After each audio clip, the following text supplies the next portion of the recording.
तो इससे पहले जब इनकी सरकार थी, जिस कार्यकाल में माँ बहनों की इज्जत लूटी जाती थी, उस वक्त उनको इस योजना की चिंता नहीं थी। बिहार की जनता का विश्वास ये लोग पूरी तरीके से खो चुके हैं। ये उसी पार्टी के नेता हैं जिस पार्टी ने माँ बहनों को गाली देने का काम किया। मेरे खुद के परिवार में आज जिस भूमिका में, जिस एकजुटता के साथ एनडीए गठबंधन है, पिछली बार नहीं थी, जिसका लाभ इनको है। और हम लोगों का गठबंधन आज की तारीख में कितना मजबूत है, ये 100% स्ट्राइक रेट जो उपचुनाव में हुआ है, उसी से पता चलता है। देशों में लंबे लंबे इनके कार्यक्रम, इनके दौरे रहते हैं, उस वक्त उनको ना भारत की याद आती है, ना भारतीयों की याद आती है। नमस्कार, आप देख रहे हैं NBC 24 और मैं हूं आपके साथ इंद्रजीत कुमार। देखिए, तेजस्वी यादव ने कल एक प्रेस कॉन्फ्रेंस बुलाई थी और इस प्रेस कॉन्फ्रेंस में उन्होंने साफ साफ ये कहा था कि हमारी सरकार बनेगी तो हम मां बहन की योजना लाएंगे। अब यह सवाल किया गया केंद्रीय मंत्री चिराग पासवान से, तो खूब भड़के हैं तेजस्वी यादव के ऊपर और साफ साफ कह रहे हैं कि जब इनकी सरकार थी, माँ पापा की सरकार थी, इनके लालू राबड़ी की सरकार थी, तो माँ बहनों की इज्जत को लूटा जाता था।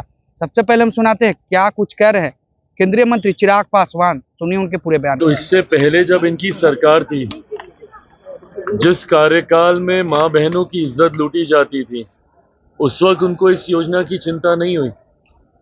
इन्हीं के परिवार के दो मुख्यमंत्री रहे, उस वक्त उनको इस योजना की याद नहीं आई।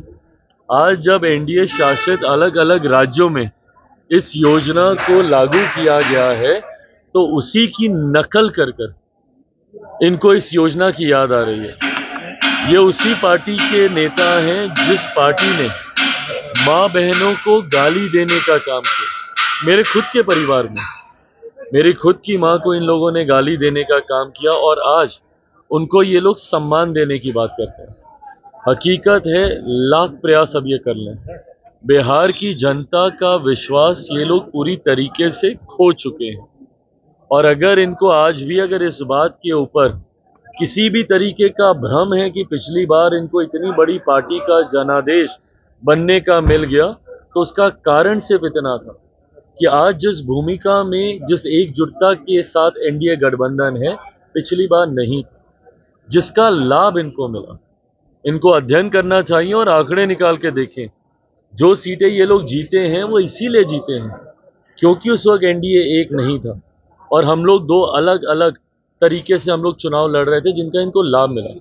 अगर उस वक्त भी आज की एकजुटता के साथ अगर हम लोग चुनाव लड़ते, जो एकजुटता आज है एनडीए के पांचों घटक दलों के बीच, उस वक्त भी अगर हम लोग लड़ते, तो ये लोग दहाई का आंकड़ा भी पार करना इन लोगों के लिए मुश्किल होता।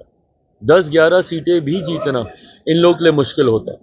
और हम लोगों का गठबंधन आज की तारीख में कितना मजबूत है, ये 100% स्ट्राइक रेट जो उपचुनाव में हुआ है, उसी से पता चलता है। ऐसी सीटें जिसपे ये लोग अपना आधिपत्य मानते थे, बेलागंज जैसी सीट, वो सीट हार गए। तरारी ये लोग हार जाते हैं। तो ये अपने में एक आई ओपनर है, ये अपने में एक रिफ्लेक्शन है कि 2025 विधानसभा के चुनाव में बिहार में क्या परिणाम आने वाले हैं। ये लोग अब लाख प्रयास कर लें, 2025 में 225 से ज्यादा सीटें जीतकर एनडीए बिहार में सरकार बनाने जा रहा है, इसमें अब कहीं कोई संदेह नहीं है। गृह मंत्री ने कहा है कि राहुल गांधी जी का प्रेरणा स्रोत विदेश है, विदेश जाते हैं और एक मुद्दा लेकर आते हैं। नहीं, तो बिल्कुल सही बात है। विदेशी मंच पर जितने सहज राहुल जी दिखते हैं, वो सहजता अपने देश में तो दिखती नहीं है। विदेशों में जाकर विदेशी मंत्र वहां के पत्रकारों से बातचीत कर कर इंडिया के बारे में, अपने देश के बारे में, भारत के बारे में दुनिया भर की आलोचना ये करते हैं। विदेशों में लंबे लंबे इनके कार्यक्रम, इनके दौरे रहते हैं, उस वक्त उनको ना भारत की याद आती है, ना भारतीयों की याद आती है। तो कल जो गृह मंत्री जी ने जो कहा है, उन्होंने पूरी सत्यता को सामने रखा है। और सरोस वाले मामले में तो अब तो ये साबित ही हो गया है कि कैसे विदेशों के माध्यम से ये लोग अपनी भावनाओं को, उनकी भावनाओं को हमारे देश में रखने का काम करते हैं। कहीं ना कहीं विदेश के लोग इनको चलाने का काम करते हैं। ये लोग बताएं ना, मेरिट पे अगर बात करनी है तो बात करें मेरिट पे। आप अडानी की बात करते हैं तो सरोस पे भी आप जवाब दीजिए ना, बताइए क्या सोनिया जी एक ऐसे संगठन की उपाध्यक्ष नहीं है जिसकी फंडिंग सरोस के माध्यम से होती है?